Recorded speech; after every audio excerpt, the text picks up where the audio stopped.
Il y a de cela environ 30 ans, pour ne pas être précis, 35 ans, euh, il y a eu une révolution qui a frappé le monde en plein fouet. Et aujourd'hui, nous sommes dedans. C'est devenu presque un réflexe pour nous. Mais il y a de cela 30 ans, 35 ans, c'était un truc nouveau. Euh, je parle de l'arrivée d'Internet. L'arrivée d'Internet dans nos foyers ou bien la démocratisation de l'Internet. Et à l'époque, c'était pas chose facile. Donc, il y avait, bien avant ça, les graphistes de l'époque. Oui. Pour ceux qui se demandent, il y avait des graphistes avant l'arrivée d'Internet. C'est un métier qui est vieux comme le monde. Il y avait les vidéastes, il y avait les dessinateurs, les illustrateurs. Donc, je vous fais un schéma très simple de comment le métier se passait avant l'arrivée d'Internet. Donc, comme vous le voyez à l'écran, il y avait une pénurie de ressources. Est-ce qu'il y a des designers parmi nous ici? Est-ce qu'il y a des graphistes? Je sais que Isaïe, il est designer. Est-ce qu'il y a d'autres designers? Vous pouvez lever la main, s'il vous plaît. Super. Ah, super, super. Alors, je disais, avant arrivée d'Internet, euh, les graphistes de l'époque galéraient beaucoup parce qu'il n'y avait pas de base. C'était un truc nouveau. Et par exemple, les designers aujourd'hui, vous savez que pour créer, par exemple, une affiche ou bien un support de communication, il faut assembler pas mal d'éléments. Il faut assembler peut-être de la typographie, un fond, une image, des icônes, des effets visuels pour constituer un truc assez harmonieux et qui respecte en même temps les désirs du client, si on va définir ça comme ça. Mais avant Internet, les graphistes à l'époque n'avaient pas ce réflexe-là, ou bien n'utilisaient pas cette méthode. Qu'est-ce qu'ils faisaient? Par exemple, euh, comme vous le voyez à l'écran, comme vous le voyez à l'écran, euh, pour créer, même si c'est la plus petite des photomanipulations, c'était la chasse aux ressources. Comme je l'ai dit, les ressources étaient très rares, c'était la chasse aux ressources. Alors, qu'est-ce qui se passait? Il fallait souvent, déjà, les icônes, en ce qui concerne les icônes, les dessiner. Aujourd'hui, les designers, même pas forcément les designers, et ceux qui euh, veulent aller télécharger quelque chose pour mettre sur les photos et mettre en statut WhatsApp, tu peux aller facilement télécharger une icône de WhatsApp, une icône de Snapchat, une icône un emoji qui rit. Avant, il n'y avait pas tout ça. Si tu veux créer quelque chose, il fallait le dessiner soi-même. Pareil pour les pictogrammes. Les pictogrammes, c'est les icônes unicolores. Je ne sais pas si vous voyez.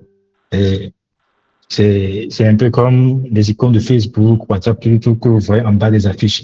Les designers savent de quoi je parle. Pareil pour les textures. Vous voyez le fond même de cette présentation. Il y a une texture un peu en quadrillage. Vous voyez, même cette texture, il fallait le créer soi-même. Pareil pour les effets visuels, les fonds, les typographies. Donc, à l'époque, avant Internet, être graphiste ou bien être créatif nécessitait beaucoup de bagages. Il fallait être illustrateur, il fallait être un bon photographe, il fallait être un bon dessinateur, il fallait être un bon maquettiste. Je ne parle pas de marketing, mais maquettiste, les maquettes, ceux qui dessinent des maquettes, les patterns et tout.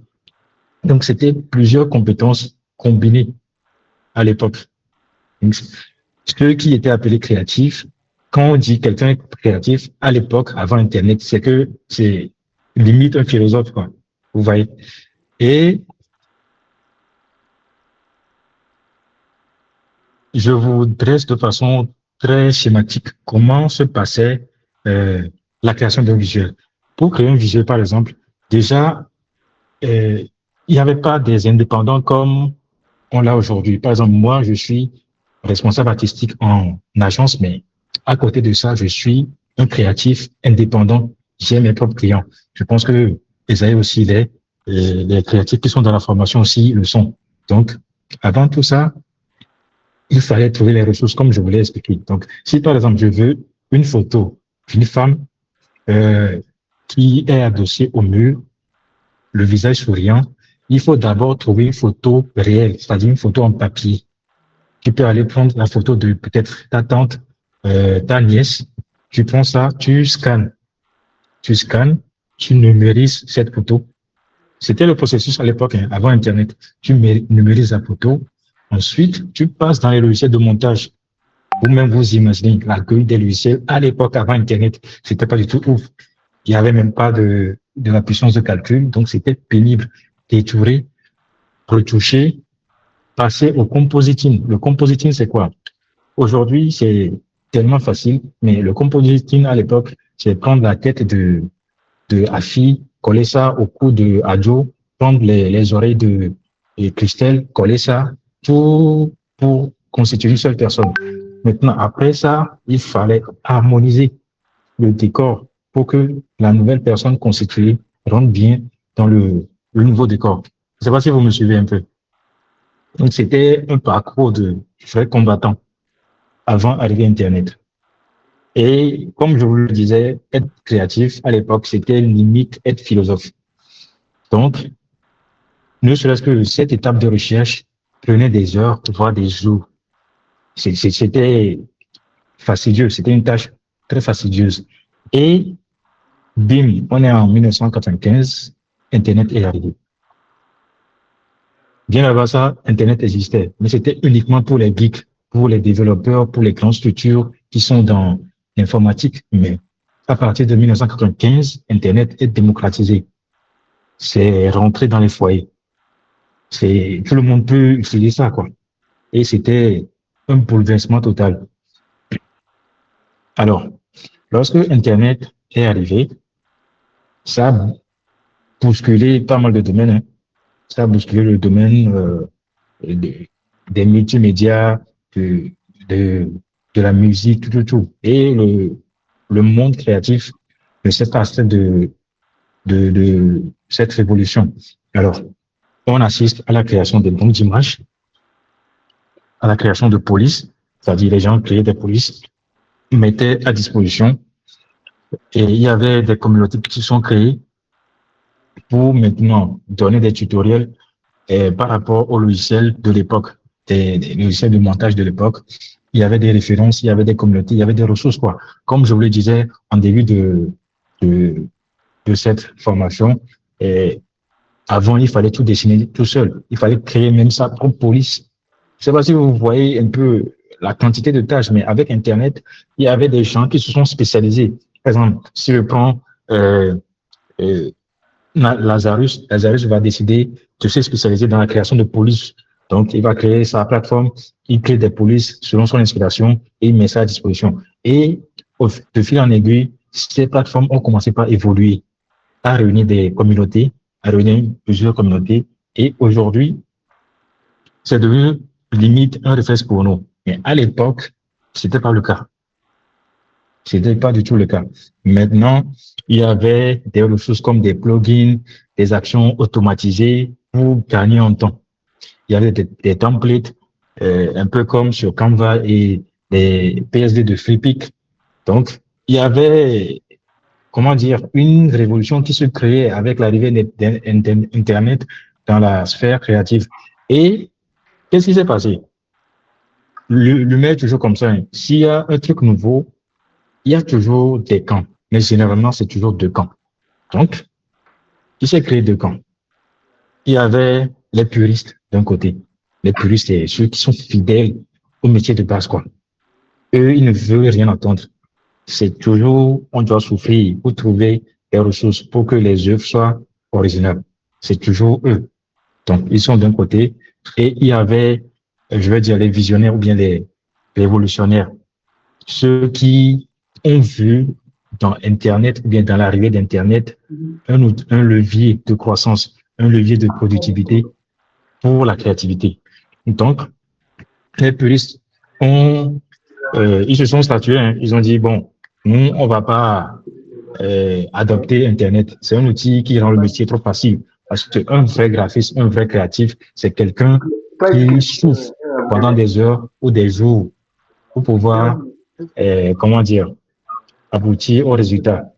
Et les révolutionnaires disent que, bon, on accepte, hein, qu'on est des, comment dire, on ne travaille pas trop. on aime le truc là, le gain facile ou bien le travail facile. Donc, on va adopter Internet. Et ils ont commencé par télécharger les ressources sur Internet à les rassembler. Ils se sont adaptés à la nouvelle révolution. Et de fil en aiguille, les grandes agences aujourd'hui, créatives, de marketing, de production, les grosses productions aujourd'hui, sont issues des particuliers de l'époque qui se sont adaptés à Internet. Je ne sais pas si vous voyez le schéma. Internet n'a pas rendu le métier facile, mais Internet a créé un levier que certains ont vu comme, je sais pas, le déclin du métier ou bien la mort de l'originalité du métier. Et ceux qui se sont adaptés aujourd'hui possèdent les plus grandes agences créatives. Je vais citer quelques agences un peu plus loin dans la formation. Donc, tout ce blabla d'introduction pour vous montrer que l'histoire recommence avec l'IA. Si vous avez bien suivi la petite histoire que je viens de donner, l'histoire recommence avec l'IA. On était là tranquille. Disons, avant 2019, on était là tranquille. On créait nos visuels, on faisait nos petits montages manuellement. C'est vrai qu'il y avait quelques outils d'automatisation à l'époque, mais disons que avant 2019, tout était presque manuel. Et bim, un outil est sorti, ChatGPT. Ceux qui ont assisté à la sortie de ChatGPT, vous avez vu la frénésie sur Internet. C'est comme si c'était Jésus qui était revenu. Mais qu'est-ce qu'on a remarqué?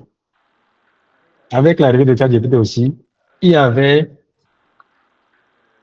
comment dire, avec l'arrivée de ChatGPT, il y avait le même schéma qu'on a observé avec l'arrivée d'Internet. Je ne sais pas si vous voyez. Il y a toujours les puristes et les visionnaires. Ceux qui disent que ChatGPT, ça rend le métier facile. Bon, je ne vais pas dire ChatGPT, mais l'IA. Aujourd'hui, c'est ce qui nous amène ici dans cette formation. Est-ce que l'IA va remplacer le métier créatif? C'est le même schéma qu'il y a de cela 35 ans, il y a 30 ans. Les gens se demandent, est-ce que l'IA ne rend pas trop facile le métier? Tout le monde se prend pour créatif. Il suffit de rentrer dans ChatGPT ou Gemini et dire, je veux un visuel ou bien je veux une affiche pour vendre parfum. Voici la date de promo, les numéros. Et puis, boum, ChatGPT ou Gemini te sort un truc au bout de maximum 1 minute. Tu prends, tu poses sur ton statut et puis tu te crées là-bas. Moi, j'ai plus besoin de donner 10 000 francs à un graphiste. Ils vont plus m'escroquer. Aujourd'hui, moi-même, je suis devenu graphiste. Qui n'a pas une fois entendu ça? On est confronté à ce genre de propos à longueur de journée sur les réseaux, notamment sur TikTok, aux sœurs qui font les ventes en ligne. Quand elles publient les visuels ChatGPT très chargés, qu'est-ce qu'on dit? Il y a graphiste et moyen de désolé, ceux qui ne comprennent pas rêver. Ça veut dire que maintenant, aucun graphiste ne va manger mon argent quand moi-même, je peux générer mes visuels. Mais est-ce que c'est là le problème, le vrai problème? Maintenant, ça c'est, disons, les puristes.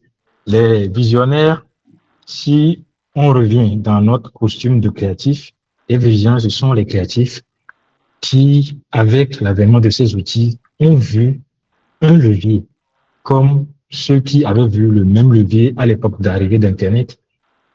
On s'est dit, ben, si par exemple, cet outil nous permet de faire des détourages en moins d'une minute, alors que pour faire un détourage propre sur Photoshop, ceux qui sont graphiques ici peuvent témoigner. C'est pénible, surtout quand l'image n'est pas de qualité.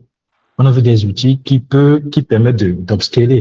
Upscaler, ça veut dire agrandir la qualité d'une image. Tu prends une photo d'une vieille photo de ta maman, bien de ta grand-mère, tu demandes à ChatGPT ou Gemini d'upscaler cette image et il te remet ça comme par magie en ultra 4K, quoi. C'est du jamais vu. Et il y a ces gens de créatifs qui ont vu dans tous ces outils un levier pour accroître leur rentabilité ou bien leur productivité. Donc, c'est le même schéma. L'être humain se comporte toujours et toujours de la même façon. Vous voyez. Donc, aujourd'hui, on va apprendre d'abord, si on veut rentrer dans le vif du sujet, on va détacher le fantasme de la réalité. Je vous ai donné quelques cas d'exemple avec nos soeurs qui font des ventes en ligne. Tout ça, c'est du fantasme, hein, parce que ceux qui sont des vrais créatifs savent de quoi il s'agit. Nous qui manipulons, bon, je ne dis pas qu'on est tous des experts, mais nous qui touchons du doigt les vrais outils, on arrive à bien compter tout ça. On sait comment ces outils fonctionnent.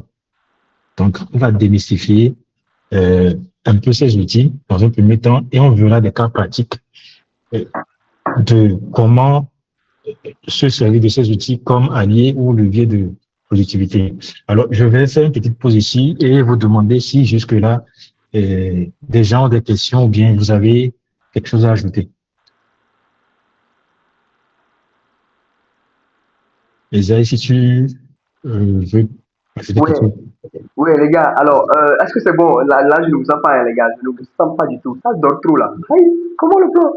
Ça dort. Je veux voir vos cœurs, les cœurs, les cœurs. Tapoter, tapoter, tapoter l'écran, tapoter l'écran. Tapoter l'écran, tapoter l'écran, s'il vous plaît. Si, C'est si, pas Vankaling. si je ne vois pas 10 000 cœurs là, bon, il va arrêter la formation, hein, les gars. 10 000 cœurs, tapoter. Il y a une Non, non, chose. non, non, non, quand même. Moi, Il y je a sens qu'il y a de la valeur ici. Ah, ok. C'est toi, hein, c'est toi seul un peu mal. Les autres là, ils sont là seulement, ils font genre sur nous. Non, quand même. Par exemple, là, bon, petit exemple, là, quand on parlait des graphistes qui aiment souffrir et autres, là, moi, je me suis reconnu en même temps dans ça, hein. Donc, allez-y seulement, allez-y à fond. Donc, tu fais partie des puristes, c'est ça? Bon, puriste, vous ne pouvez pas dire ça, mais c'est juste que, comme je suis à mes débuts en design graphique, je ne veux pas, qu'on appelle, en tout cas, je veux avoir une certaine maîtrise des Mhm. Ouais, des outils, hein. D'accord. outils pour ne pas me faire remplacer, si je peux dire ça. En tout cas, je vais avoir une certaine main sur les outils, au fait. D'accord. C'est un peu ça. En tout cas, je teste un peu de tout. D'accord. En tout cas, si il faut me délivrer, il faut y aller. T'inquiète pas, l'esprit c'est là. Même ceux qui ne sont pas des créatifs, hein, vous pouvez intervenir, hein. On est là pour démystifier ces outils, quoi. C'est pas la NASA. C'est pas des outils réservés à des astronautes, quoi. On est tous des humains ici, donc n'hésitez pas à prendre la parole.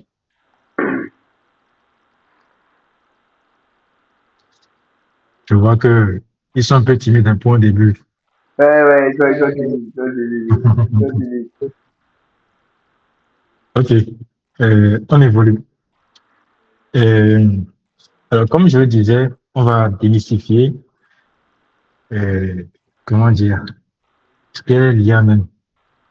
Aujourd'hui, déjà, j'ai donné comme exemple 2019, l'ère 2019 à maintenant et l'ère d'avant 2019. Mais en réalité, ces outils d'IA ne sont pas sortis en grande pompe en 2019, honnêtement. L'IA n'est pas sortie à partir de ChatGPT, contrairement à ce que beaucoup pensent. Les outils de génération, d'automatisation, peu importe le type de domaine, ne sont pas sortis avec ChatGPT. L'IA était là depuis. L'IA était là depuis même devant nos yeux. Mais jusque à l'époque, déjà, on les appelait même pas IA.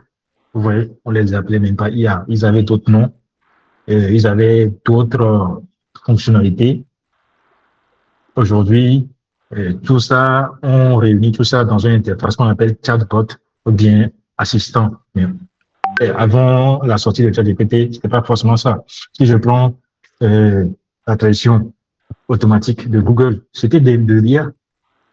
L'IA était là, quoi. À votre avis, comment vous pouvez taper un test, par exemple en arabe, et instantanément, Google vous traduit ça en français avec un minimum de fautes possibles. C'était de l'IA. Parce qu'il y a un cerveau digital qui alimente ça. Ceux qui ont pas utilisé le traducteur là, j'oublie un peu le nom. DeepL. Je ne sais pas si vous connaissez DeepL. Hmm. Oui. Est-ce que vous avez une fois utilisé DeepL à fond? Des fois, DeepL se comporte comme s'il était dans votre tête. C'est effrayant des fois, quoi. C'est limite flippant. Qu'est-ce qui est à la base de ça? C'est l'IA. Jusque à l'époque, on n'appelait pas l'IA. C'était juste un traducteur de langue, bien un truc comme ça. Les assistants vocaux. Les assistants vocaux sont là depuis. Je pense que même sur les Android de 2015, il y a les assistants vocaux. Google Assistant, un truc comme ça. Ceux qui utilisent Google Assistant depuis des années peuvent confirmer que quand tu parles à Google Assistant en 2015 ou en 2016, tu lui demandes l'heure, il va te donner l'heure. Tu lui demandes aujourd'hui, il va pleuvoir, il va aller consulter la météo. Il va aller consulter la météo, il va te donner ça. Il y a quelqu'un qui a posé une question. Tu peux lire la question. Je n'ai plus lâché la question. Oui, oui. Il dit, du coup, si tu comprends bien, à la longue, l'IA sera pleinement intégrée dans nos outils. Que devient un designer qui n'essaie pas de se mettre à jour ou mettre à jour ses compétences en fonction de l'IA? On verra bien. J'ai prévu une partie pour ça. Et on verra ça dans les cas pratiques. Donc, je vais garder ta question au chaud. Merci quand même pour la question. Ok, super. Donc, je disais, euh, tous ces outils étaient là depuis quoi. C'est pas sorti avec ChatGPT, d'accord? Euh, Par exemple, je vais faire un comparatif d'avant et après. Avant, c'était ça. À l'écran, il y avait les Smart Compose, les outils de domotique, tout, les Google Photos. Comment Google Photos arrive à créer les photos? Vous savez que même avant ChatGPT, Google Photos arrive à reconnaître les visages. Lorsque vous rentrez dans votre application Google Photos, on répertorie les visages. Si c'est votre compte, toutes les photos où votre visage se fait voir, Google analyse ça. Si c'est des photos que vous prenez très souvent à la plage, Google Photos arrive quand même à reconnaître ça. Je ne sais pas si vous avez pas fait le truc là. Google Photos arrive à vous rappeler un événement de cela 4 ans. Il y a de cela 4 ans. Un événement que vous-même vous avez oublié. Tout ça, c'est lié à Gemini était là depuis quoi. Mais on ne l'appelait pas Gemini. Il n'y avait même pas de nom quoi. Il était là en silence dans l'ombre, mais on ne l'appelait pas Gemini. Je ne sais pas si vous voyez. Maintenant, leurs appellations ont changé et leurs fonctionnalités ont changé. Avant, c'était tout ça. Et aujourd'hui, si on prend euh, un exemple de cas, hein, et ici, sauf que je ne projette pas un outil et que je commence pas à manipuler ça en live, mais ça va venir. Si on prend le canvas de Gemini, ceux qui utilisent Gemini, si on prend son outil canvas, c'est un outil, je sais pas, et un équivalent, il y a de cela quelques années, je peux dire c'est PowerPoint ou bien, oui, c'est PowerPoint. Si on prend Nano Banana et Sport, ça permet d'éditer, de comparer et les visuels, tout, dans diverses langues. Donc, c'est juste le mode de fonctionnement qui a changé. Sinon, l'IA était là depuis. Maintenant, qu'est-ce que l'IA permet de faire? Il faut savoir ce que l'IA permet de faire dans notre métier aujourd'hui pour apprendre à démystifier ça. L'IA permet de comprendre, d'explorer, de générer et de construire, quoi. Et c'est ça même qui pose le problème de notre formation. La façon dont l'IA permet de comprendre, d'explorer, de générer, ça le met à disposition de n'importe qui. Et c'est ce qui cause le débat de les graphistes ou bien les créatifs vont disparaître. Mais là où le pire se trouve, c'est que quelque chose qui est facile n'est pas forcément stratégique. Je ne sais pas si vous comprenez bien. Si quelque chose réduit le temps de production, ça ne veut pas dire que c'est facile. Si on prend par exemple la majorité des gens qui utilisent très bien l'IA, il y a de fortes chances que 90% soient des professionnels de la créativité. Je ne sais pas si vous voyez. Les gens crient que l'IA va remplacer les graphismes, mais si on fouille bien, lui-même qui crie là, il ne maîtrise même pas 1%, bien 0,1% de l'IA qui pense va remplacer les graphismes. Si on fouille bien, c'est 90%, même, voire même 99%, si je n'abuse pas, qui maîtrise ces outils. Donc, ne vous affolez pas. La créativité, le graphisme, le montage vidéo a de beaux jours devant lui. Surtout en Afrique, où on aime les ressources graphiques, quoi. Ne vous affolez pas. Donc, on y vient. Si on parle de l'IA va remplacer, il faut d'abord se poser la question de qui l'IA va remplacer. Si on accepte que l'IA va remplacer quelqu'un, il faut se poser la question, qui est-ce que l'IA va remplacer? Vous voyez? Bon, je m'arrête ici. Selon vous, dans 5 ans, est-ce que l'IA va remplacer ou transformer ou encore amplifier le métier de créatif? Selon vous. Est-ce que vous voyez écrire dans le chat votre proposition? On va voir la fin. A, B ou C. Écrivez dans le chat. C'est bon, on peut évoluer. Oui, les gars, écrivez dans le chat. Selon vous, qui est-ce que vous pensez que l'IA peut. Quel impact, selon vous, l'IA aura dans 5 ans, selon vous? Écrivez juste la lettre A, B ou C, c'est tout. Juste ça. Donc, Gaspard, ça va me transformer. Donc, ça fait B, ça, c'est ça, non? Ok, Écrivez juste A, B ou C. On verra. c'est ça. On verra ceux qui sont contre nous ou avec nous à la fin de la formation. Donc, on évolue. Maintenant, on rentre dans le module 2. On vient de démystifier l'IA. On a vu que l'IA, en réalité, c'est pas quelque chose d'extraordinaire. Je ne dis pas aussi que c'est quelque chose de simple. Mais à partir dont on fait croire que l'IA est arrivée avec couteau ou bien épée pour couper la tête des créatifs, c'est pas ça, quoi. Si on comprend bien, on sait que tout ceci, on manipulait les outils d'IA depuis, sauf qu'on ne savait pas que c'était de l'IA. Maintenant, lorsqu'on parle de designer, et on parle de métiers qui sont affectés par l'IA, il faut comprendre que aux yeux du, je sais pas comment dire, mais ceux qui ne sont pas créatifs, ceux qui sont de l'autre côté du mur, quoi. Je suppose qu'il y a un grand mur, il y a un grand mur sur Internet. Il y a les gens, les 90% des gens qui sont en diff, les clients des créatifs, qui pensent que l'IA, ChatGPT, va nous remplacer. Ils n'ont plus besoin de nous. Ils sont de l'autre côté du mur. On considère ça comme ça. Comme nous, on est ici, les 10%. On est confiant, quoi. On est en costume comme Esaïe. On est conscient, on est bien confiant. Donc, avant de crier que l'IA va nous remplacer, je vais vous expliquer.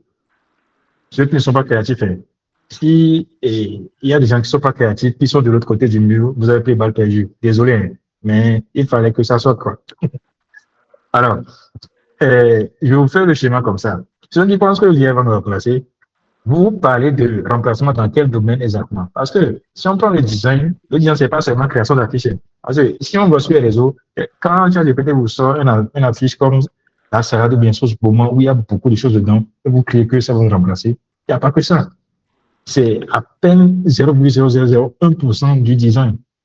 Je ne sais pas si vous vous rendez compte.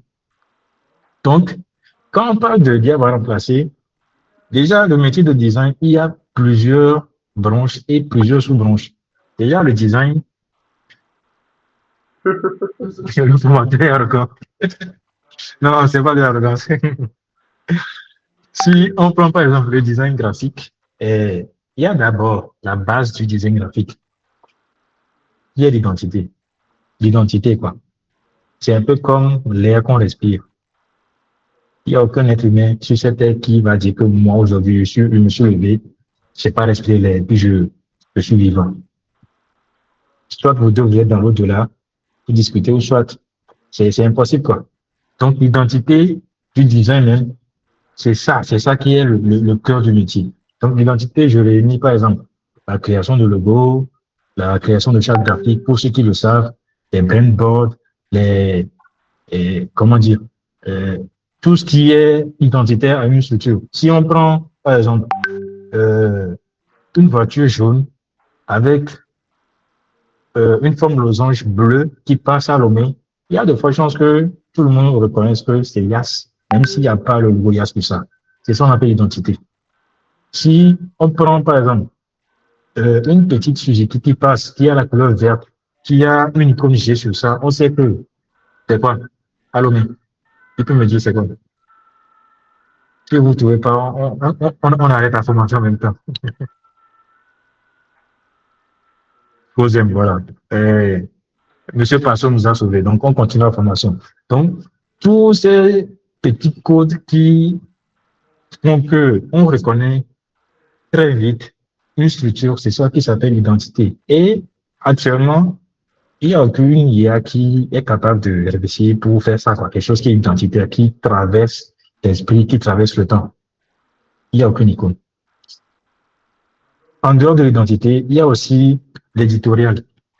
L'éditorial, c'est tout ce qui concerne la mise en page, tout ce qui concerne le texte, par exemple, les articles journaux, physiques, les magazines, les brochures, tout ce qui est comme mise en page, conception, mise en page. Ceux qui sont créatifs savent qu'on parle là de InDesign et quelquefois de Illustrator. Donc, il y a ça aussi. Déjà, l'IA qui bégaye avec beaucoup de tests, on ne voit pas actuellement une IA qui est capable de gérer tout un flopé de tests avec des images et qui garde cette cohérence. Ceux qui ont une fois fait vraiment de la mise en page de façon professionnelle savent que c'est l'une des tâches les plus fastidieuses du design. Donc, jusque-là, il n'y a pas encore de... J'ai un informateur qui est arrogant.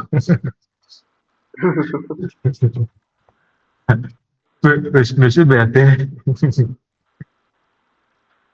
Monsieur Bertin est en train de me traquer. Donc, je disais, actuellement, il n'y a pas encore d'outils d'IA qui est capable de gérer l'édito comme un vrai euh, créatif éditorialiste. Ça n'existe pas pour le moment. Ça peut exister dans l'avenir, mais pour le moment. D'accord? Il y a le packaging. Le packaging, c'est pratiquement tous les objets du quotidien qu'on a apportés. Il y a les produits alimentaires qui sont les plus populaires dans le domaine du packaging. Il y a les objets de beauté, euh, bref, tout quoi.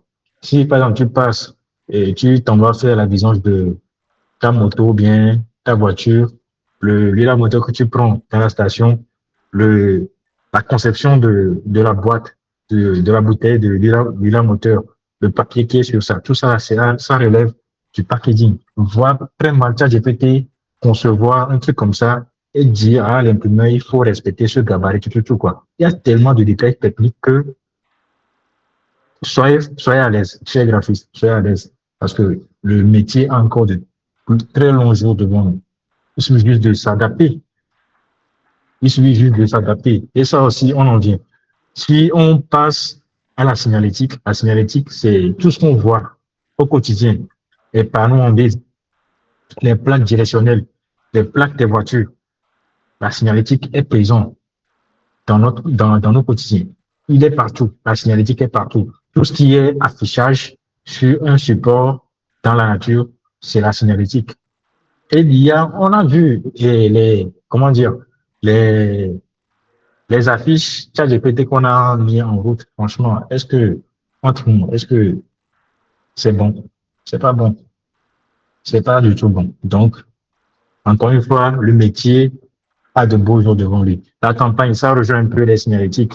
La campagne, ça inclut la campagne physique, c'est-à-dire les panneaux en ville et les campagnes des réseaux sociaux. Là, j'indexe directement là où on essaie de nous serrer le coup depuis pratiquement 2 ans que l'IA va nous remplacer. C'est les campagnes, les réseaux sociaux. Tu tombes sur une publicité, on te dit, plus besoin de graphiste, viens payer ce pack d'IA, tout, avec Google Gemini Pro, toi-même tu peux générer tes visuels et tu tombes sur ça, tu envoies 10 000 francs. Au final, on te donne peut-être 10 prompts et tu es là, tu souffres, tu passes par exemple 6 heures de temps, mais tu n'as toujours pas de visuel propre pour publier. Et puis, toi aussi, tu cliques que l'IA va nous remplacer. Donc, il y a une question dans le chat. Est-ce que la charte graphique du studio veut dire encore son identité avant l'explication? Bon, je vais dire que cette question ne révèle pas de cette formation, mais je vais répondre en parenthèse. En fait, il faut savoir faire la différence entre la charte graphique et l'identité. La charte graphique, c'est juste un document. Oui, par exemple, c'est juste un document qui fait partie de l'identité. L'identité, c'est au-delà, quoi. L'identité, même, c'est l'esprit de l'entreprise. C'est comment l'entreprise se comporte visuellement. Il n'y a pas que le visuel, hein. Même phonétiquement, si je vais dire ça comme ça. Vous voyez, par exemple, dans les pubs de Yas, à la fin, il y a une onomatopée et il y a une dame qui dit Yas. Je ne sais pas si vous reconnaissez ça. Bon, je ne sais pas chanter, donc désolé. Je ne sais pas si vous reconnaissez cette onomatopée. Voilà. Ça aussi, c'est de l'identité. Donc, si tu dis charte graphique, c'est un peu réducteur, quoi. La charte fait partie de l'identité. La charte, c'est juste le document qui montre comment utiliser quelques codes de l'entreprise. Vas-y, j'ai répondu à la question. Voilà. Voilà. Donc, on évolue. Et les autres sous-domaines du design, la typo, sans la typo, je ne peux même pas faire cette projection parce que c'est la typo qui m'a permis de faire ce document, écrire identité, tout, quoi. La typo aussi, c'est la base. Et il n'y a pas d'IA qui est capable de créer des typos sans tricher sur les anciennes typos qui existent, quoi. Question de droit d'auteur. C'est complexe. Le motion design, ça aussi, c'est un autre sous-métier qui est à part entière, quoi. S'il y a un motion designer ici, on peut nous dire, il peut confirmer que le motion design, c'est carrément autre chose. Il y a aussi un autre sous-métier qui est le design d'interface, qu'on appelle très couramment UI UX design. Ceux qui font euh, la conception d'applications, la conception d'applications, bref, le design d'interface. Ça aussi, en fait, ce genre de conception nécessite une étude de marché. Si, par exemple, on prend l'application de Yas Togo, bien on prend l'application de Yas Togo ou bien de Move Africa Togo, c'est différent de Move Africa Côte d'Ivoire. C'est différent de Move Africa Bénin. Pourquoi? Parce que ces agences ou bien ces sociétés ont étudié le marché de ces pays et ils ont adapté ces produits au marché local. Il n'y a pas d'IA aujourd'hui qui puisse faire ça. Il va te faire un truc générique et quand un novice va voir, c'est pas que waouh, l'IA va tuer les UX designers. Vous voyez un peu? Je suis allé en Côte d'Ivoire, j'ai téléchargé la plupart de leurs applications. J'ai comparé ça aux applications qu'on a ici au Togo. Ça n'a rien à voir. Je suis allé au Burkina, j'ai téléchargé leurs applications. J'ai comparé aux applications qu'on a ici au Togo. Ça n'a rien à voir également. Pareil pour le motion design. J'ai vu comment les Ivoiriens font leur publicité grâce au motion design et j'ai vu comment on le fait ici. Ça n'a rien à voir.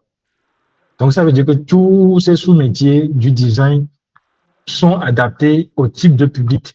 Et c'est uniquement un créatif ou bien une équipe de créatifs qui vont analyser le marché, réfléchir pour savoir comment on le fait. Même ici au Togo, si on veut faire une publicité, la façon dont on va faire la publicité, par exemple au nord, prenons les gens de Sokodé, Kara, est différente de la façon dont on va faire la publicité ici à Lomé et dans des localités comme Agoué, Adidogomé. Je pense que vous confirmez. Parce que la façon dont les gens du Nord voient, comment dire, voient la vie est différente de comment on voit ça ici. Parce que nos réalités ne sont pas les mêmes. Donc, il faut une équipe de marketing digital, une équipe d'experts, de créatifs qui vont analyser le marché. Si on amène un produit ici à Lomé, d'après les expériences, les gens de Lomé auront cette facilité à adopter le produit digital. Mais ce ne sera pas forcément le cas de quelqu'un qui se trouve, par exemple, à Dapaon. Je n'insulte pas quelqu'un qui est à Dapaon, mais j'essaie de faire le parallèle. Vous voyez, parce que ici à Lomé, on est en grille digitalisé, urbanisé, donc on accède facilement à les changements liés à Internet. Et ChatGPT, je ne sais pas comment ChatGPT va se débrouiller pour étudier le marché à Dapaon, le comparer à Lomé et créer une application, mais créer quelque chose qui peut facilement parler aux gens. Multiplier tout ça à l'échelle du monde et voyez à peu près la taille que la tâche que l'IA va abattre dans les prochaines années. Donc, une fois, le métier a de très longues années devant lui. Il suffit juste de s'adapter aux nouvelles réalités. Il suffit juste de s'adapter aux nouvelles réalités. Donc, voilà à peu près comment j'explique de fond en comble le métier. Si demain, même si tu n'es pas créatif, quelqu'un te dit ChatGPT va te remplacer, essaie de lui expliquer que, bon, va me remplacer dans quel domaine? Va me remplacer dans quel domaine? C'est important parce que lui, il parle comme ça. C'est un peu comme on a inventé un nouveau ciment, un nouveau, comment dire? Je sais pas si il y a des gens qui maîtrisent un peu le domaine du BTP ici. On a inventé une nouvelle certification de ciment. que ce ciment est très dur. On a inventé un nouveau modèle de pelle. Et ces outils ou bien ces inventions sont accessibles à n'importe qui. Et nous, créatifs, bien, le commun de mortel va se lever et dire qu'aujourd'hui, on n'a plus besoin de maçons pour construire nos maisons. Nous seuls et nous-mêmes, on va construire nos maisons. C'est à peu près la même aberration que les gens essaient de nous véhiculer depuis des années, quoi. Peu importe, et comment dire, la chute des prix du ciment, des matériaux de construction, tu auras toujours besoin d'abord d'un architecte, d'un maçon, des ouvriers pour construire ta maison parce que c'est pas ton métier. C'est pas du tout ton métier, quoi. Si tu essaies, tu vas construire, je sais pas, même pas 2 mètres de mur et ça va s'écrouler parce que c'est pas ton métier. Donc, encore une fois, les gars, allez leur dire. La prochaine fois on va vous dire que ChatGPT va vous. Bon, ne leur dites plus rien. Riez seulement et puis passez votre chemin parce qu'ils vont jamais comprendre. Donc, on continue. Là, je vois que l'ambiance est là. Les gens étaient timides au début, mais l'ambiance est là. Alors, on continue. Et vous allez m'excuser, mon diapo est très long parce que je voulais vraiment, à la fin de la formation, vous mettre ça à disposition pour que même si ceux qui n'ont pas suivi, vous pouvez lire et comprendre directement. Donc, on avance. Euh, les... Maintenant, parlons sérieusement. Je vous ai dit que le métier a de beaux jours devant lui, mais, ça ne veut pas dire que tu as de beaux jours devant lui. Donc, toi aussi, tu ne vas pas faire d'efforts. Si tu ne fais pas d'efforts, ah, ça fait ton affaire. Hein. Je vous ai dit tout de suite, il faut s'adapter aux nouveaux changements. Mais si tu ne veux pas t'adapter, toi-même, tu vas te retrouver comme les créatifs avant Internet, ceux qui étaient les puristes. Aujourd'hui, on va juste appeler ton nom, on va dire, il était une fois un créatif. Il est quoi maintenant? Peut-être que tu vas devenir jardinier ou bien mécanicien, je ne sais pas trop. Hein. Bon, on évolue. Et si, par exemple, tu es créatif et que la tâche, il y a d'abord, il faut comprendre le métier selon 3 paramètres. Il y a la tâche, le type de tâche, il y a le secteur, et il y a le niveau. D'accord? Dans la tâche, si on prend, je prends par exemple moi, mon équipe, je suis responsable artistique. Si on veut lancer une nouvelle campagne, je travaille avec l'équipe de marketing digital. On a les idées et maintenant je conçois de façon visuelle les codes de la nouvelle campagne. Vous voyez, ça c'est ma tâche. Je conçois les codes de la nouvelle campagne. J'essaie de voir si on adopte tel code, déjà tel univers colorimétrique et typographique, ça peut marcher. Parce que c'est différent de ce que Cosem fait actuellement avec sa campagne, c'est différent de ce que Yas fait, c'est différent de ce que les autres font. Parce que lorsque vous voulez lancer une campagne, il faut analyser ce qui est en cours sur le marché pour ne pas être noyé dans la masse de campagnes qu'on a actuellement. Je ne sais pas si vous me comprenez. Il faut analyser d'abord le marché. C'est ça qu'on appelle la veille concurrentielle. Voilà. Donc, est-ce que ta tâche est exécution bien décision? Donc, moi, ma tâche est décision. Et je vois mal ChatGPT à la tête d'une équipe de graphistes leur dire que, bon, on va adapter tel code. Bon, je ne sais pas avec quel pied il va prendre pour marcher et analyser tout ça. Bref, le secteur d'activité. Si on prend le secteur d'activité, il y a certains secteurs qui sont plus impactés que d'autres. Vous voyez, si je vous ai expliqué les différentes sous-branches du métier. Et si on prend les affiches, les fameuses affiches, mais les fameux visuels, il y a de fortes chances qu'avec le temps, les petits combos, les petits combos que un client peut t'appeler pour gérer, et tu vas prendre 5 000, 8 000, 10 000, 15 000, les combos, une fois passant, il y a de fortes chances qu'avec le temps, ça va disparaître. Ou bien, ça n'aura plus cette valeur, Parce que, avec le temps, les outils aussi vont se perfectionner, Ça, il faut être conscient de ça. Avec le temps, ces outils vont se perfectionner. N'oublions pas que ces outils existent. Ça fait à peine 5 ans. et regardez le dégât qu'ils ont causé. Tout le dégât qu'ils ont causé. Donc, imaginez ChatGPT et Gemini, tous ces deux outils qui vont apparaître dans l'avenir. Imaginez ce qu'ils vont produire comme contenu, la qualité, tout. Aujourd'hui, il y a des outils, lorsque vous voyez la qualité et vous promptez bien, vous voyez la qualité de ce qu'ils produisent, imaginez ça dans 10 ans. Ça, il faut être franc avec soi-même que certaines activités, si c'est répétitif, ou bien c'est un truc une fois passant, l'IA peut potentiellement t'arracher un client. Ça, il faut faire. Maintenant, il y a l'hiérarchie. L'hiérarchie, ça rejoint ce que j'ai dit. La tâche, quel est ton apport sur le métier? Hiérarchie, il y a par exemple, dans mon équipe, j'ai 2 graphistes, j'ai un monteur vidéo et je suis responsable artistique. Est-ce que mon patron va me prendre et va me remplacer par Gemini ou Claude? Et c'est Claude qui va diriger mon équipe. Il y a tout ça. Donc, ce sont des paramètres à prendre en compte. Si, par exemple, euh, aujourd'hui, quelqu'un dit, viens nous remplace, lui, il parle, comme je l'ai expliqué, il parle de ce qu'il a vécu ou bien de ce qu'il a vu, quoi.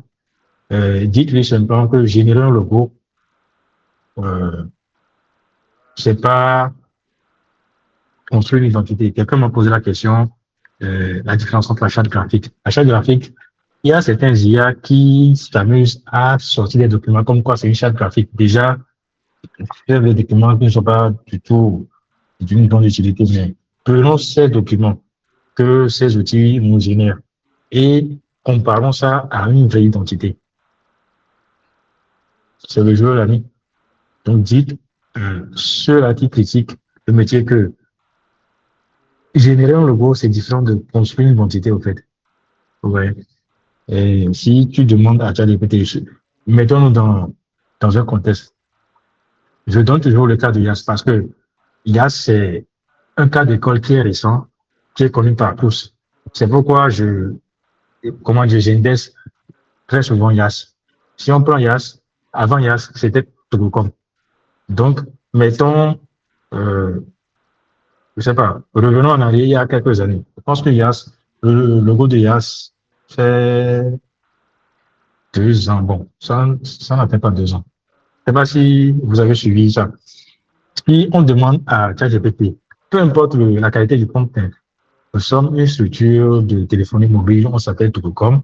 Nous voulons changer de nom, de marque et nous voulons lancer un nouveau logo.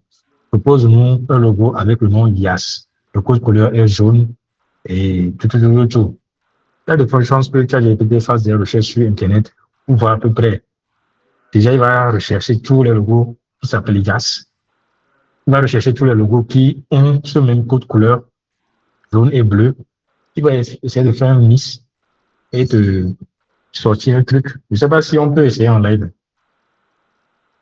On va essayer en live. Je ne sais pas si... Bon, maintenant que YAS existe, je pense que il va essayer de tricher un peu. Essayer de tricher un peu, mais je vais voir. On va essayer en live. Permettez-moi d'ouvrir ChatGPT. On va essayer avec ChatGPT, ensuite avec Gemini.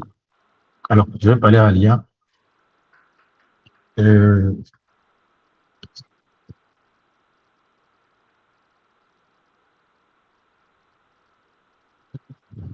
Un instant.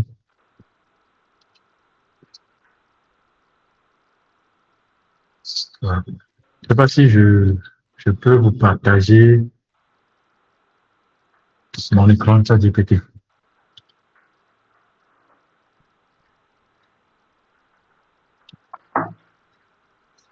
Voilà. Vous voyez mon écran de ChatGPT? Voilà. Alors, on va parler à ChatGPT. Déjà, on va indexer la fonction création d'image ChatGPT.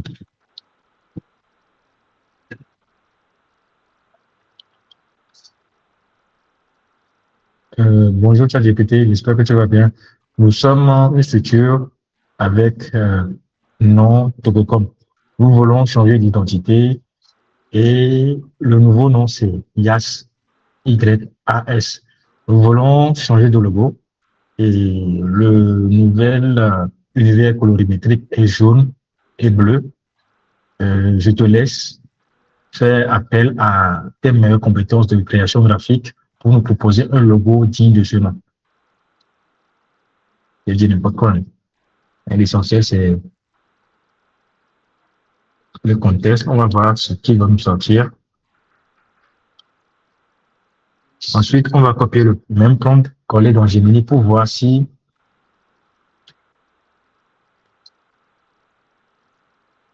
il est en train de nous cuisiner quelque chose. Prions qu'il ne triche pas sur le vrai logo Yasen. Sinon, ça aurait été intéressant si on avait fait ce test avant. Voilà. C'est ce que je disais. Voilà. Ouais. Lui, il s'est dépêché pour mettre des icônes ou bien des pictogrammes de réseau, tout.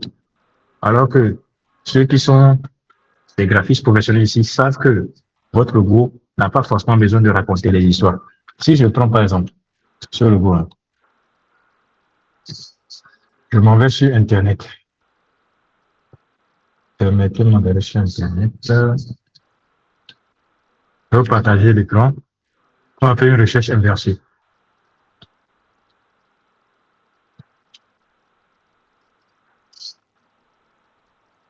Dites-moi si vous voyez mon écran de recherche Google. Ouais, Voilà. c'est bon. On va faire une recherche inversée. On va copier l'image et on va coller sur Google. Je pense que c'est plutôt glisser-déposer. Voilà. On va essayer de faire recherche inversée. On va voir des correspondances. Voilà les correspondances que Google nous sort. Vous voyez que c'est à peu près une moyenne de tout ça. Je ne sais pas si vous remarquez, c'est à peu près une moyenne de tout ce qu'il y a déjà sur la première page. Quelqu'un veut poser une question? Je vois quelqu'un allumer son micro. Plumel, est-ce que tu peux éteindre ton micro, s'il te plaît? Merci. Je ne sais pas si vous avez remarqué, c'est à peu près une moyenne de tout ça. Déjà, il a pris un peu ici sur le SYA. Ensuite, il y a aussi une composition ici, il y a service. Voilà. Je pense que c'est ici même qu'il a volé, quoi. Il a beaucoup volé ici. Si on scroll, on vérifie, on va voir les compositions. En réalité, les logos, bien les créations de l'IA sont juste le fruit ou bien la fusion de pas mal de ressources qui recherchent sur Internet. Et ceux qui sont des créatifs professionnels sont les mieux placés pour nous dire, mais pour confirmer que pour une bonne création, faut pas copier, quoi, faut pas voler. ChatGPT et Gemini, jusqu'à maintenant, ne savent que voler. Donc voilà. On revient sur notre cas. Voilà. C'est pour vous illustrer la différence entre générer un logo et construire une identité. Le logo de Yas, ceux qui trouvent ça de façon, je sais pas, je dis n'importe quoi. Ceux qui trouvent ça simple ou bien trop facile à réaliser, c'est toute une histoire qui est derrière. Si vous avez accès à leur charte graphique, vous allez comprendre le logo. Et au fur et à mesure qu'ils sortent je sais pas, des spots vidéo, des visuels, on comprend mieux l'identité, on comprend mieux la sémiologie de ce logo. Et ça, il n'y a aucune IA qui le fait pour le moment. On peut continuer. Jusque-là, tout va bien. Il n'y a pas de questions. Ouais, c'est top. Donc, ici aussi, générer une belle image, je vais indexer les affiches, ChatGPT, tout ça. C'est à peu près la même image, quoi. Si on fait le même exercice, mais on demande à ChatGPT de créer une image, tout, il y a de fortes chances qu'il s'en va piquer aussi sur Internet. Et aussi, il va surcharger le visuel, quoi. Je ne sais pas si vous voyez. C'est le même schéma, quoi. Donc voilà. On va essayer de survoler le PowerPoint. Je vais vous mettre ça à disposition à la fin de la formation. L'IA peut devenir une forme. Voilà.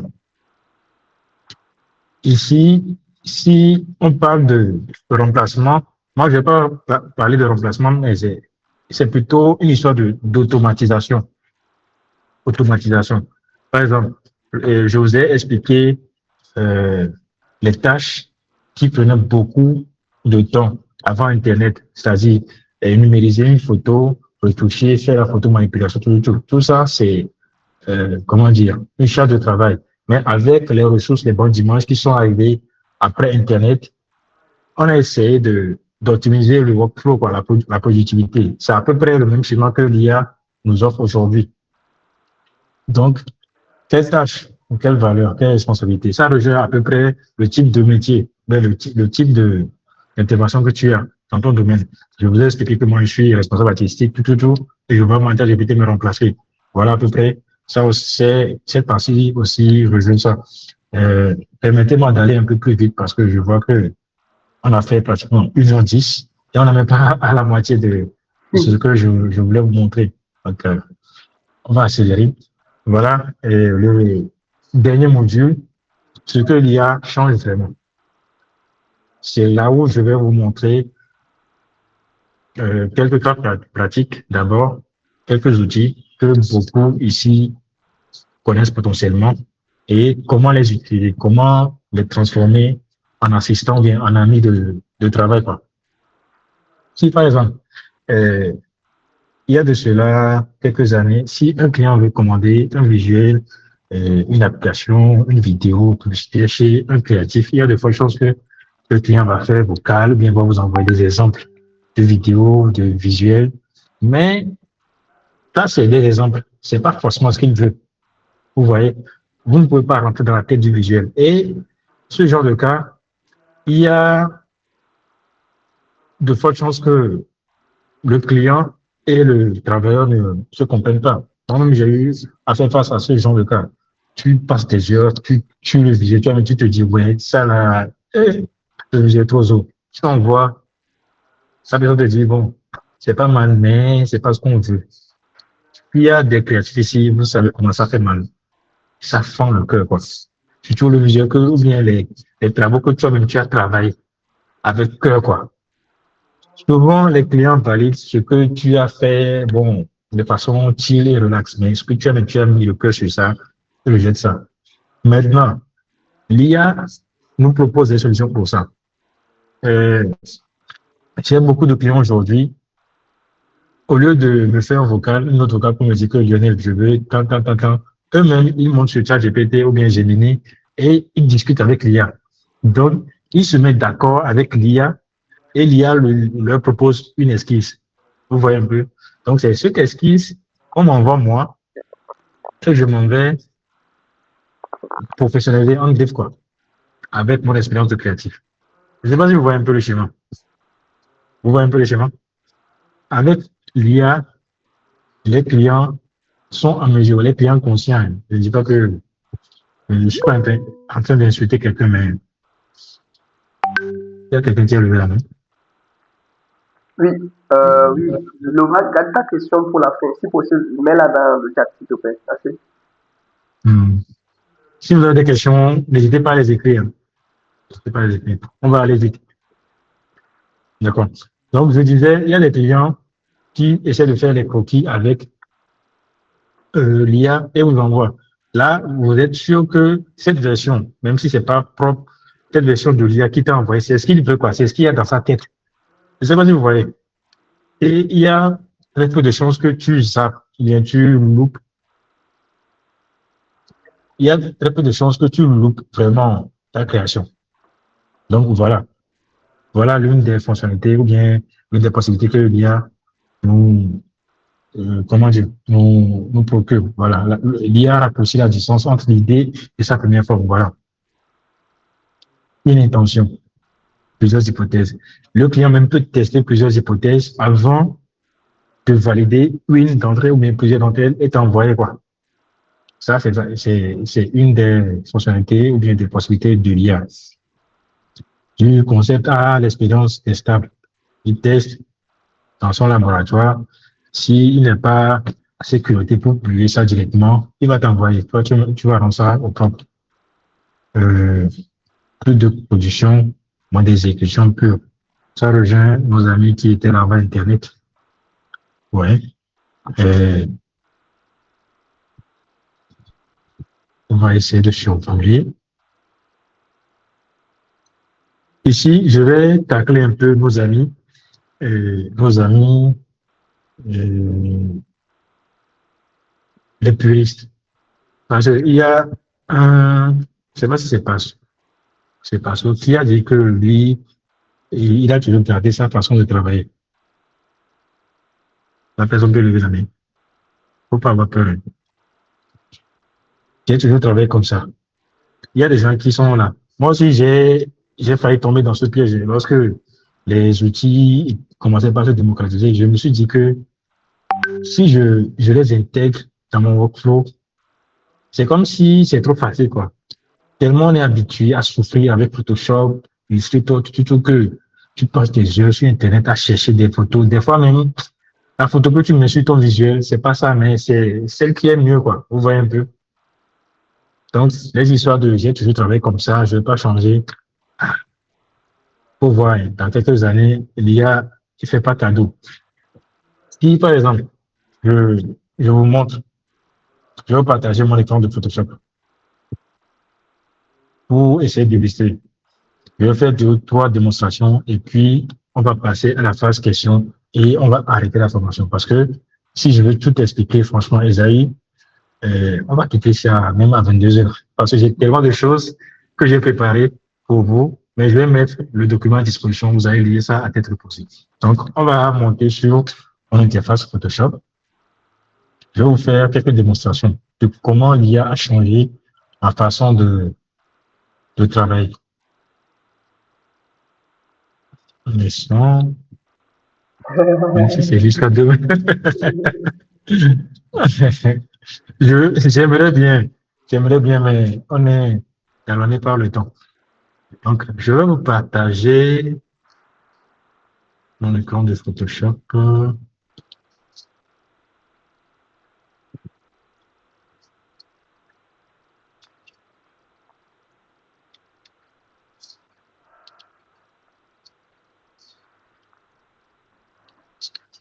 C'est bon, vous voyez mon écran de Photoshop?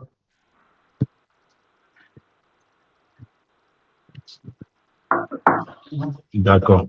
C'est juste un exemple, hein. J'aurais pu vous faire jusqu'à fin, mais je vais juste vous donner, vous montrer la puissance de l'IA aujourd'hui dans moi, mon quotidien de graphiste. D'accord? Supposons que sur cette image, je vais insérer quelqu'un qui roule à vélo pour le document, donc ils ne sont pas en code. Vous l'envoyer. Oui, oui. Je vais mettre ça à disposition des AI et il va vous envoyer. Même si ce n'est pas oiseau voyageur, tout le monde l'aura. D'accord? Euh, alors, on revient ici. Je vais essayer d'obscurer un peu mon image pour plus de qualité. Voilà.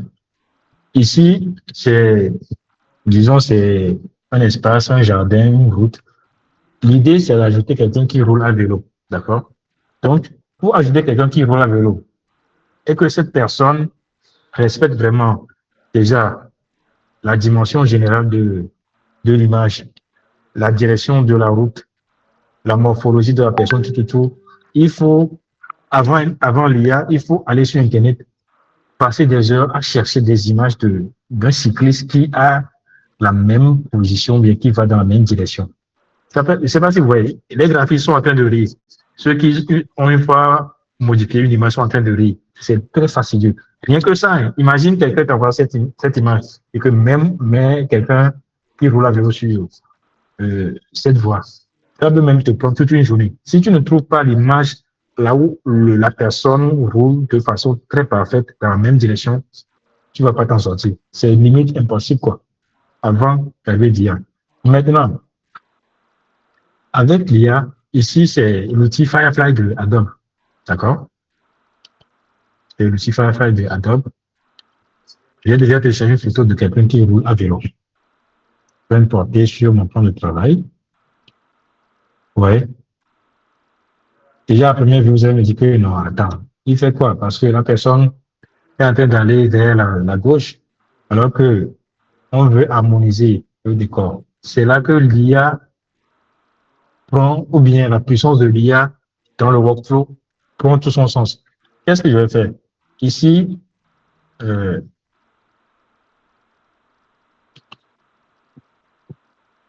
si j'appuie sur CTRL-T, outil transformation, l'IA me propose ici un bouton rotation de l'objet. Je ne sais pas si vous voyez ici, rotation de l'objet. Je vais essayer de zoomer un peu. Lorsque j'appuie sur rotation de l'objet, il se met à travailler. Bon, vous ne voyez pas la barre de progression parce que c'est juste l'écran de Photoshop. Mais chez moi, on dit préparation de l'objet rotatif en cours. Vous allez voir tout de suite. On va tous ensemble manipuler ça. Vous allez voir comment c'est magique et comment ça permet. Vous voyez, déjà, il a détouré l'objet. Vous voyez, si je zoome par exemple, je zoom, c'est pas fou comme qualité, hein. C'est juste un aperçu. Vous voyez, c'est juste un aperçu. Maintenant, c'est là où ça devient vraiment dingue. Si je prends la petite icône qui est ici, vous allez voir que je peux tourner maintenant. Vous voyez, je peux tourner maintenant l'objet sur lui-même. C'est limite de la magie, de la sorcellerie. Chose qui était impossible il y a de cela quelques années. Je ne sais pas si vous voyez un peu. Vous voyez. Donc, cette personne qui regardait vers la droite, j'ai réussi avec l'outil Firefly à redresser d'abord la direction. Ensuite, j'agrandis. Je m'assure de la taille. Bon, selon vous, c'est bon, non? La taille par rapport à la route. Maintenant, je peux aussi modifier la perspective, la focale de la caméra. Vous voyez? Si je modifie, ici, c'est comme si j'avais pris la photo avec une longue focale. Si je diminue, c'est comme si c'était avec une petite focale. Donc, je vais essayer de trouver le juste milieu, quelque part ici. Ensuite, je vais essayer de modifier le plan. Si je modifie trop, on verra la personne de dos. Si j'augmente aussi trop, on verra juste le dessous du vélo. Donc, je vais essayer de modifier ça de façon approximative, hein. C'est juste pour vous montrer. Voilà. Donc, une fois qu'on est d'accord, on valide. Ah, c'est pas terminé. Chez moi, j'ai une barre de progression qui s'appelle amélioration de l'image pivotée. Vu que c'est juste un écran que je peux partager, vous allez m'excuser. Mais c'est pas grand chose, quoi. Donc, actuellement, comprenez que Photoshop est en train de travailler pour intégrer l'image que j'ai euh, tournée sur le décor. Voilà. Vous voyez? Voilà le résultat. Et vous avez remarqué qu'en termes de qualité, il a un peu travaillé sur la qualité, mais c'est toujours pas encore ça. On va encore faire appel à l'outil. Il y a un bouton ici chez moi qui s'appelle harmoniser, que vous ne voyez pas, parce que c'est toujours le seul écran que je partage. Si j'appuie sur harmoniser, l'outil va encore travailler. Et là, il va essayer de travailler et la texture et la lumière du personnage en fonction du décor, du nouvel décor dans lequel je le mets. C'est très important. L'outil comprend maintenant que, OK, j'ai importé quelqu'un, je dois le mettre dedans. Si c'était moi-même, je devais faire ça de façon manuelle, il faut que je rentre dans la caméra ou bien les courbes de lumière, tout, modifier la courbe de la teinte, le mode, comment dire, la chaleur, tout. Ceux qui traitent les images ici savent de quoi je parle. C'est fastidieux. Déjà, il faut trouver la bonne image. Ensuite, il faut travailler la lumière, la texture, les ombres. Il faut que les ombres soient réalistes. Voilà, ça travaille les ombres aussi. Oui, ça travaille. Je ne sais pas si vous avez remarqué. J'ai mis les ombres en bas. Vous avez vu? Si je fais un CTRL Z, il n'y a pas les ombres. Je le mets, il y a les ombres. Et dans l'ensemble, c'est très réaliste. Ici, il me propose 3 variantes. Si j'appuie sur la variante suivante, voilà ce que ça donne. L'autre variante aussi, c'est ce que ça donne. Donc, vous allez essayer de voir le compromis, le meilleur compromis, et puis vous enregistrez votre image, paf, vous envoyez à votre client. Et on est bon, quoi. Voilà l'une des utilisations de l'IA dans mon quotidien. Donc, je ne veux pas dire que l'IA rend la tâche facile, mais ça me permet d'automatiser certaines choses, quoi. Les choses qui me prenaient des heures. Donc, ça va me permettre de me concentrer sur les tâches, pas dans les décisions de mon équipe, tout. Donc, voilà à peu près comment l'IA impacte moi mon quotidien. Donc, on va revenir sur le contenu de PowerPoint. Sur PowerPoint. Donc,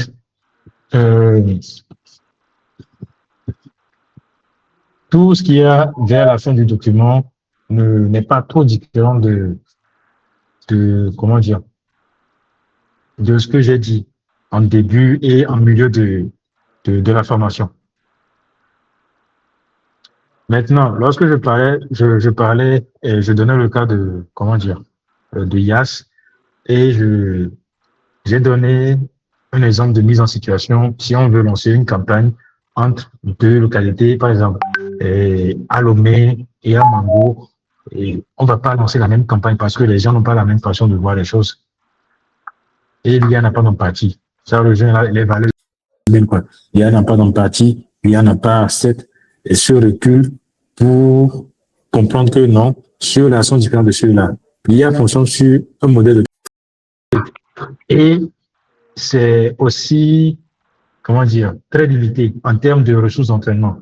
La plupart des IA sont entraînées par les ressources de l'Occident, quoi, des Blancs. Même les très peu de ressources en griffe afro qu'on utilise sont toujours des afros qui sont nés là-bas, qui ont grandi là-bas. Donc, l'IA n'est pas omniscient. Omniscient, c'est quelqu'un qui est partout. Voilà. L'IA n'est pas omniscient. L'IA est très limité.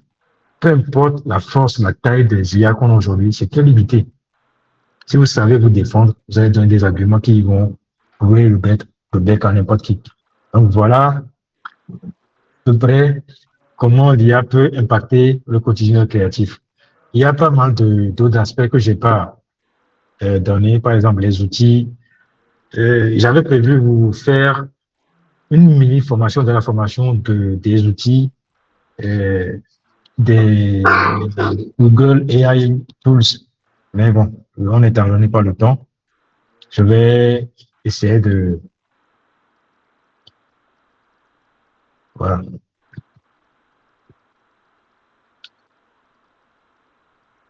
Je vais essayer de vous donner une autre mise en situation.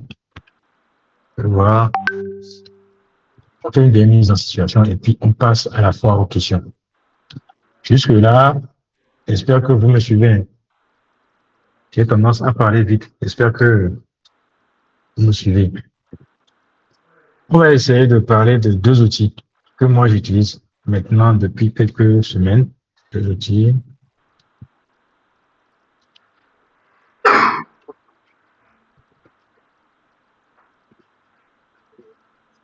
Vous connaissez Google Lab. Est-ce que quelqu'un connaît Google Lab ici?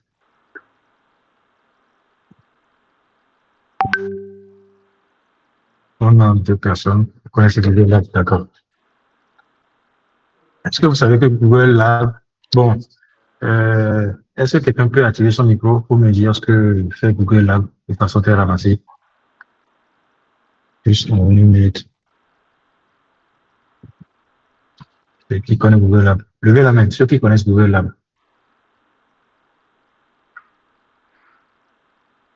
J'ai cru voir 4 mains. Une fois que je parle d'activer le micro, ils se sont tués. Esaïe. Les gars, qui connaît Google Lab, qui connaît Google Lab. La personne a qu'à ouvrir son micro et puis partager son expérience avec nous. Parce qu'on va aller.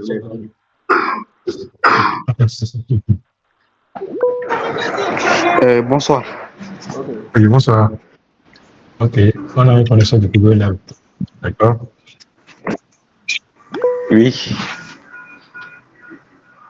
Oui, Ok, oui, allez-y. parlez maintenant. Vas-y. Oui. Partage avec nous ton expérience. Ok, bonsoir à tous, j'espère que vous allez bien. Bon, moi je connais Google, j'ai eu à utiliser ça à plusieurs reprises. Bon, ça permet de régénérer des images, des vidéos aussi, la régénération d'images ainsi que des vidéos, tout ça. Et puis ça permet aussi d'animer aussi des images. Oui, effectivement. Il n'y a même pas longtemps, j'ai généré une vidéo. Hein. Je génère aussi mes images avec Google Flow ou bien Labs. C'est la même chose, non? Ok.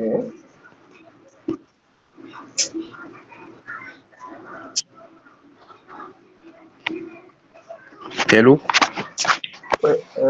Il y a ton micro, s'il te plaît. Oui, oui. Ah, je parlais avec le micro fermé. Je, tout ce que vous venez de donner comme cas d'exemple, c'est ça. Hein. C'est juste quelques fonctionnalités de Google Lab. Google Lab, c'est un outil vraiment puissant, mais qui n'est pas du tout populaire. Et la particularité de Google, c'est qu'il met à disposition des outils tellement puissants, mais il ne fait jamais la publicité, contrairement à ce que les autres font. Aujourd'hui, Google possède les plus grosses, comment dire, et la plus grosse flotte de modèles d'outils IA, toupés à l'IA, quoi. C'est-à-dire, ils sont vraiment, vraiment, vraiment au top. Pour moi, c'est Google qui est au top. On peut me dire, Claude, tout, c'est vrai, c'est bien. Mais en termes de fluidité, d'écosystème et de quantité d'outils, Google, il n'y a pas match. Je vais essayer d'utiliser Google Lab dans un instant. J'avais quatre ici. Je vais essayer de l'utiliser pour vous donner euh, le contexte. Comment je travaillais avant et après Google Maps et Google Lab. Instant, je vais partager mon écran Google Lab pour vous montrer juste une de ces fonctionnalités que j'utilise au quotidien.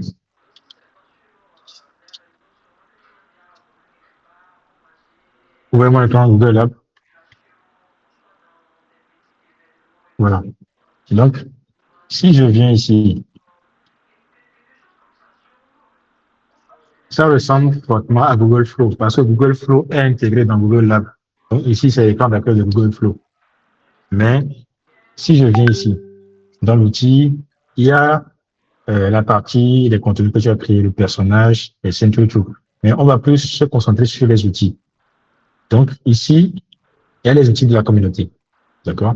Ici, c'est des outils qui permettent de générer des illustrations. Ici, qui permettent d'effacer comment dire, le fond des images. Il y a d'autres outils qui travaillent les vidéos, tout, quoi. Il y a tellement d'outils. Je vous invite à venir et les essayer.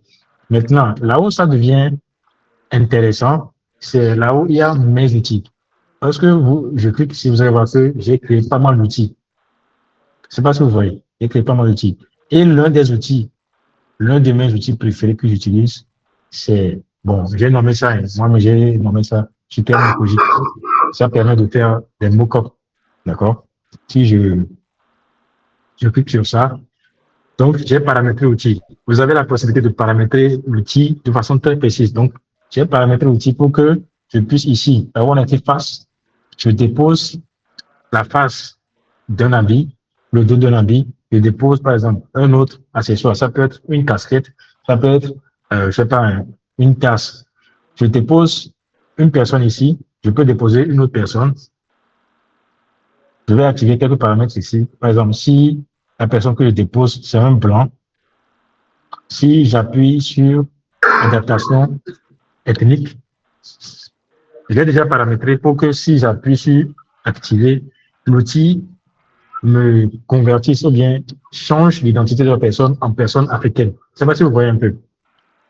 Si je garde sur original, ce sera l'image originale.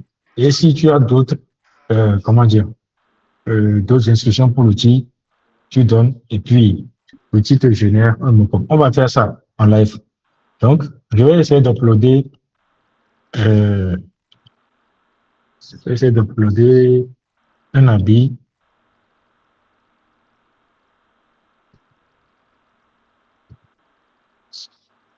sais pas si vous voyez toujours mon écran. Il y a comme un tab chez moi.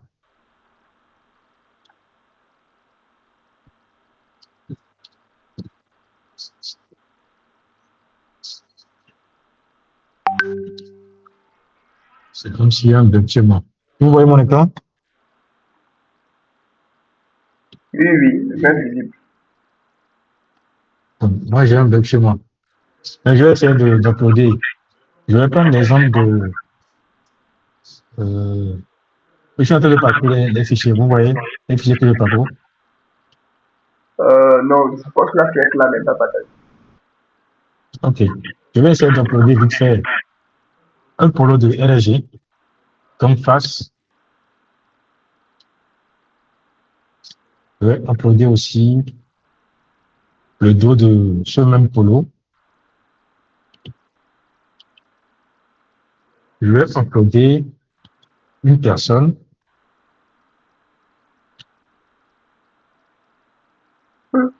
Je vais uploader une personne. Tout, tu peux faire.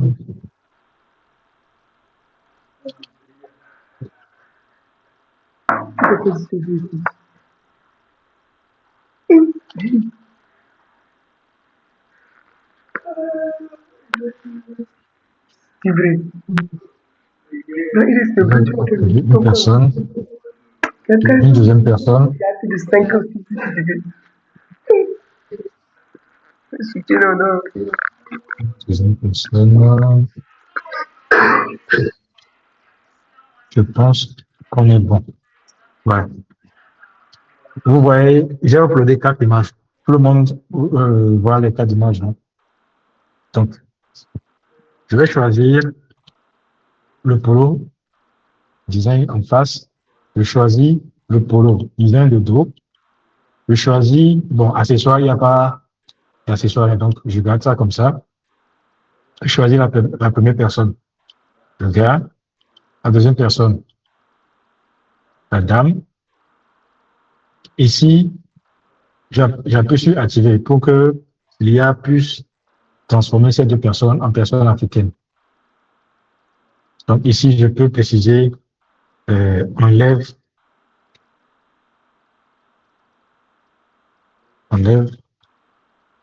le chapeau sur la tête.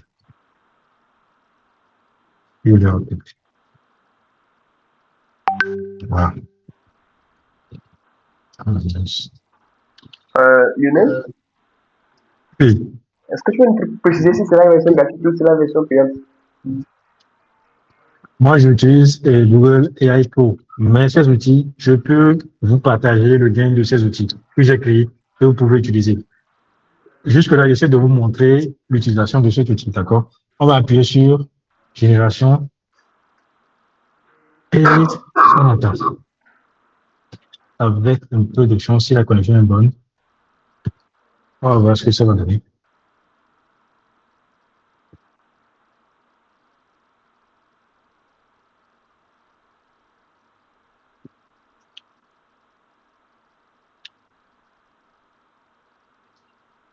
Wow. Voilà. En un clic, voilà ce que l'IA m'a proposé.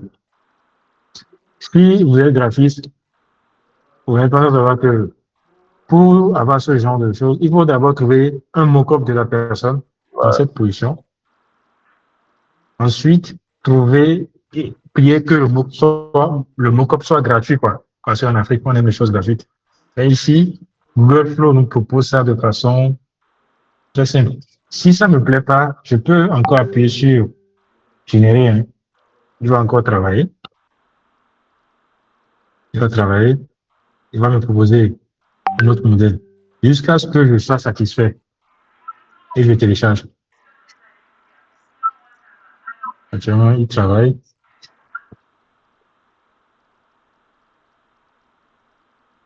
Voilà. Voilà à peu près l'une des utilisations de Google Flow dans le métier ou bien dans le quotidien de créatif. Avant, il faut trouver un PSD qui pèse. Encore faut-il que tu y arrives. Il faut vraiment parcourir tout Internet pour trouver ça. Mais c'est pas donné. Je suis chaud pour les liens d'information, d'accord. Donc voilà à peu près un cas d'usage des outils de la suite Google. Si, bon, on s'amuse à ajouter un goodies, c'est-à-dire un accessoire, je peux essayer de trouver un chapeau que j'ai conçu tout récemment. Toujours un chapeau pour, vous allez voir comment l'outil se comporte, hein. L'outil se débrouille parfaitement pour essayer d'assembler tous ces éléments. Un chapeau ou carrément un sac. Voilà. On va essayer de,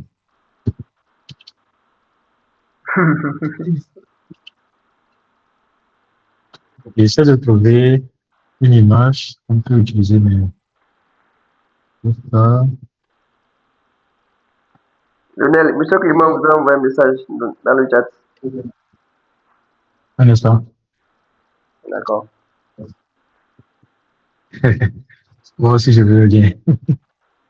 Là, je commence par avoir une idée de business, hein. De toute façon, vous voulez les liens là.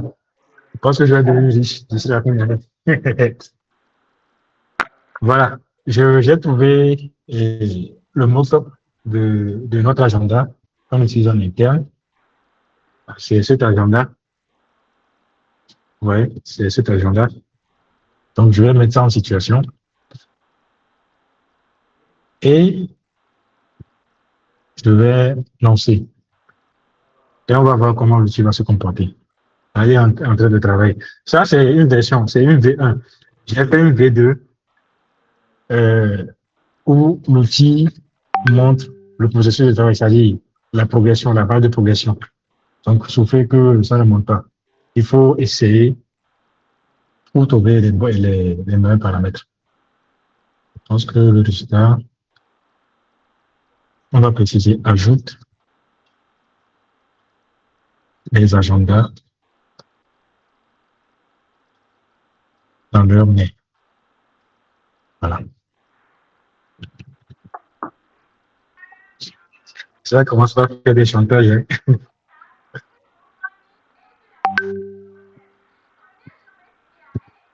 On attend l'outil. Voilà. Voilà comment l'outil se comporte avec notre fameux agenda. Je ne sais pas si vous voyez un peu l'image, notre agenda. Voilà. Donc, si par exemple, on vous demande de faire le mock-up de ça, il faut d'abord trouver quelqu'un qui est dans une bonne posture et quelqu'un qui est potentiellement en pose avec un agenda. Et il faut aussi que l'agenda aussi soit éditable.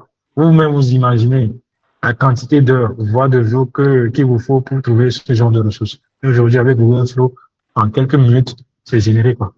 Si vous n'êtes pas satisfait, vous appuyez toujours sur le bouton générer. Ça, c'est juste la V1. J'ai essayé d'agrémenter un peu plus pour aller plus loin. Et l'outil est tellement puissant. Moi-même, des fois, je suis dépassé, quoi, franchement. Donc, les amis, voilà à peu près ce que je voulais vous montrer. J'ai tellement de choses à vous montrer, mais franchement, il se fait tard. Maintenant, je vais laisser la parole. Voilà. Voilà une autre proposition de l'outil. Voilà. C'est tellement puissant, franchement. Et en termes de cohérence, j'ai rarement vu des outils d'IA garder cette cohérence. Et il faut noter que cet outil est alimenté par Gemini.